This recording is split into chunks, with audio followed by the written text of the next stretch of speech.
মানুষ ভালো থাকার জন্য তার মেন্টালিটিটা সবচেয়ে গুরুত্বপূর্ণ। আর এই কথাটাই নবী সাল্লাল্লাহু আলাইহি ওয়াসাল্লাম মাত্র 3 শব্দে বলেছেন, আল গিনা গিনান নফস। মানুষের মনের সচ্ছলতা, মনে থেকে যদি কেউ ধনী হয় সে হলো আসল ধনী, সে হলো আসল সচ্ছল। কেউ যদি নিজেকে অভাবী মনে না করে, আর যদি অভাবী মনে করে তাহলে কোটিপতি হওয়ার পরও সে ফকির। কারণ সে চিন্তা করবে আমার চেয়ে বড় কোটিপতি আরেকজন আছে, তাহলে আমার তো নাই। আমি সবসময় চিন্তা করবো আমার চাইতে খারাপ কত মানুষ আছে, আলহামদুলিল্লাহ অনেক ভালো আছে, আমার ভিতরে কোনো দুঃখ নাই।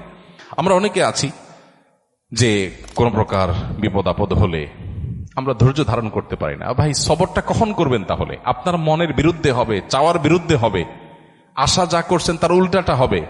আপনার সাথে পড়ালেখা করে অনেক ভালো আছে, আপনি সাথে থাকবেন না, এখানে তো সবর, এখানে তো সবরের প্রশ্ন আসবে। সবরটা কোথায় করবেন তাহলে, সবই যদি মন মতো হয়?